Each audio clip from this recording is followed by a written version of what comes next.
వలిగొండ ప్రాజెక్టును త్వరితగతిన పూర్తి చేసేందుకు ఏపీ ప్రభుత్వం వేగంగా అడుగులు వేస్తుంది. స్వయంగా జలవనరుల శాఖ మంత్రి నిమ్మల రామానాయుడు రాత్రి సమయంలో కూడా విశ్రమించకుండా వెలిగొండ టన్నెల్ లోపలికి వెళ్లి పనులు పర్యవేక్షించారు. సుమారు 18 కిలోమీటర్ల మేర ప్రయాణించి లైనింగ్ మరియు బెంచింగ్ పనుల పురోగతిని ఆయన సమీక్షించారు.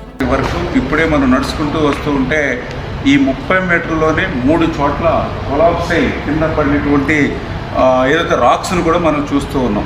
అంటే ఇటువంటి ప్రమాదకరమైనటువంటి క్లిష్టమైనటువంటి పనులు నిత్యం ఈ టన్నెల్లో ఉన్నటువంటి స్థితి. మొన్ననే మన తెలంగాణలో కూడా ఇట్లానే టన్నెల్ కొలాప్స్ అయ్యి ఏ రకంగా అయితే అక్కడ విషాదం చూసాం, మనందరం కూడా చూసాం. అటువంటి క్లిష్టమైనటువంటి పనులు కూడా జగన్మోహన్ రెడ్డి గాలికి వదిలేస్తే మళ్ళీ మన కూటమి ప్రభుత్వం అధికారంలోకి వచ్చిన తర్వాత ఈ 22 నెలల్లో మరి హెడ్ వర్క్స్ కానీ టన్నెల్ 2కి లైనింగ్ అండ్ బెంచింగ్ పనులు కానీ ఫీడర్ కెనాల్ అయితే మొన్ననే 460 కోట్లు పెట్టి ఆ లైనింగ్ అండ్ సిసి వాల్ నిర్మాణం కానీ ఇవన్నీ పనులు పూర్తి చేసుకుంటూ వస్తున్నాం.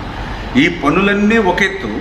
ఈ టన్నెల్ 2లో ఇప్పుడు మనం చూసేటువంటి చిక్కుబడిపోయినటువంటి ఈ టన్నెల్ బోరింగ్ మిషన్ ఒక ఎత్తు.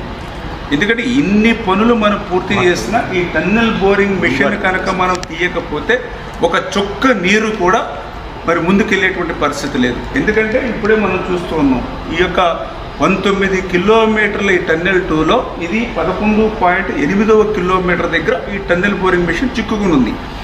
ఈ టన్నెల్ బోరింగ్ మిషన్ ఇప్పుడే మీరు చూస్తూ ఉన్నారు.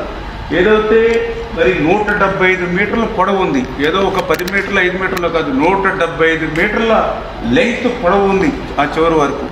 ఈ 175 మీటర్ల పొడవు ఉన్నటువంటి ఈ టీబీఎం వ్యాసం మీరు చూస్తే ఇది మొత్తం 9.8 మీటర్ వ్యాసం. అంటే ఏదైతే మొత్తం సొరంగం ఏదైతే టన్నెల్ ఉందో మొత్తం ఎక్కడ కూడా ఒక 1 ఇంచ్ కూడా ఖాళీ లేకుండా అది క్లోజ్ చేస్తుంది. అంచేత ఈ టన్నెల్ బోరింగ్ మిషన్ని మనం వెలికి తీస్తేనే మనం ఈ యొక్క వెలిగొండ నుంచి నీరు ముందుకు తీసుకెళ్తాం. కానీ జగన్మోహన్ రెడ్డి 5 సంవత్సరాల పాలనలో ఈ టన్నెల్ బోరింగ్ మిషన్ ఇట్లా చిక్కుబడిపోయి ఉంటే దీన్ని వెలికి తీయడానికి వీలు లేకుండా హైకోర్టు స్టే ఆర్డర్ దీని మీద ఇచ్చి ఉంటే కనీసం చిన్న ప్రయత్నం కూడా చేయకుండా మరి ఆ రోజు వెలిగొండ పూర్తయిపోయిందని ఇన్ని క్లిష్టమైనటువంటి పనుల్ని దగ్గర 3,000 కోట్ల రూపాయల విలువైన పనులు ఇంకా మిగిలి ఉండగానే ఆయన మరి జాతికి అంకితం అని చెప్పి ఈ యొక్క జిల్లాని కానీ ఇక్కడ రైతులు కానీ ఎంత మోసం ఎంత దగా చేశాడో ఈవేళ ఈ టన్నెల్ బోరింగ్ మిషన్ ఇక్కడ చిక్కుకున్నటువంటి విషయాన్ని చూస్తేనే మనందరికీ కూడా స్పష్టంగా అర్థమవుతున్నటువంటి పరిస్థితి. కానీ ఈరోజు ఈ కూటమి ప్రభుత్వం వచ్చిన తర్వాత ఈ 22 నెలల్లో ఈ యొక్క 1,000 కోట్ల రూపాయల పనులు ముందుకు తీసుకెళ్లడమే కాదు, 5 సంవత్సరాల్లో పరిష్కారం కానిటువంటి ఈ టన్నెల్ బోరింగ్ మిషన్ను ఏదైతే హైకోర్టులో స్టే ఉందో చంద్రబాబు నాయుడు గారు సైతం ఆయన అడ్వకేట్ జనరల్ గారితో మాట్లాడి అడ్వకేట్ జనరల్ గారు కూడా స్వయంగా అటెండ్ అయ్యి మరి నిన్ననే ఈ టన్నెల్ బోరింగ్ మిషన్ మీద ఉన్నటువంటి స్టే ఆర్డర్ని వేకౌట్ చేయడం జరిగింది. దానివల్లే ఇప్పుడు ఈ టన్నెల్ బోరింగ్ మిషన్ని ఇప్పుడు వెలికి తీయడానికి మనకు మార్గం దొరికింది.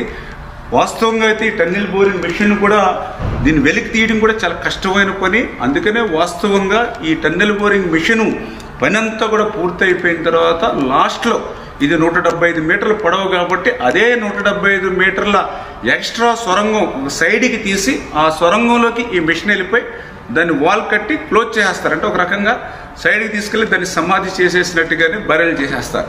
కానీ ఇది కదిలేటువంటి పరిస్థితి లేదు కాబట్టి ఇప్పుడు దీన్ని డిస్మాండిల్ చేసి బయటకు తీసుకెళ్ళాలి. ఇది డిస్మాండిల్ చేయాలన్నా కూడా క్లిష్టంగా ఉంది కాబట్టి ఇప్పుడే మా ఏజెన్సీ అదేవిధంగా అధికారులతోటి దీన్ని మ్యానుఫ్యాక్చరింగ్ ఎవరైతే ఉంటారో వాళ్ళతో కూడా సంప్రదింపులు జరిపి మ్యాక్సిమం ఎంతో తొందరగా, ఎందుకంటే కనీసం 4 నెలలు పడుతుంది అన్నారు, ఒక 2-3 నెలల్లో అయినా సరే మన సీజన్కి నీళ్ళు ఇచ్చే సమయానికి ఇది డిస్మాండిల్ చేసేటువంటి విధంగా ఒక షెడ్యూల్ని రూపొందించుకోమని చెప్పడం జరిగింది. అందుకే ఇప్పుడు ఈవేళ అర్ధరాత్రి అయినా సరే మేము ఈవేళ టన్నెల్లో ఉండి ప్రతి పనిని కూడా సూక్ష్మంగా పరిశీలిస్తూ క్షేత్రస్థాయిలో పరిశీలిస్తూ ఈరోజు ఈ టన్నెల్ బోరింగ్ మిషన్ దగ్గరికి వచ్చి ఇక్కడ వాస్తవమైనటువంటి స్థితిని కూడా మరి ఈవేళ మేమందరం కూడా ఐడెంటిఫై చేసుకుని దాని ప్రకారం షెడ్యూల్ రూపొందించుకుంటూ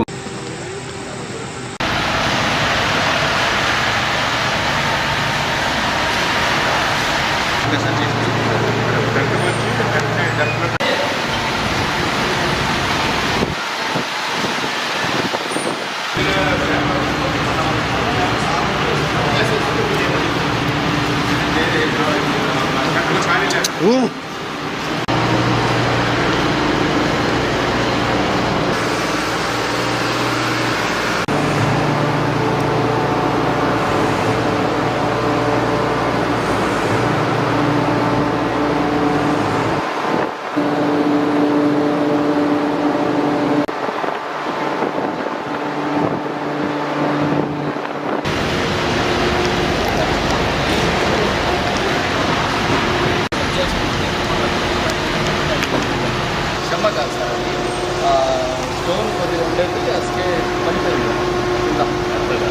చేసుకోవచ్చు సార్.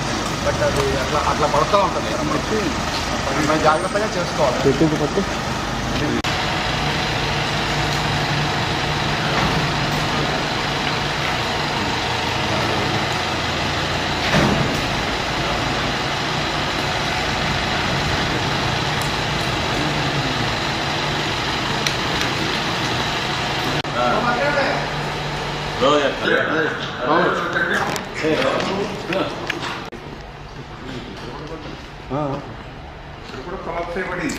అవును, ఎప్పుడు పడిందంటే అది ఎప్పుడో ప్లాస్టిక్ పడింది సార్.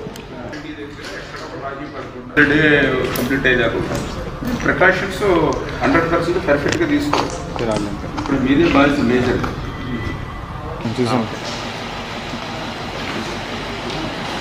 బాగా ఎక్కువ టెంపరేచర్ కూడా వచ్చింది.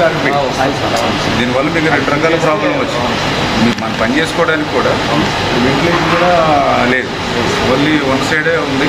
దానివల్ల ఇక్కడ పని చేయడం కూడా కష్టం వస్తుంది.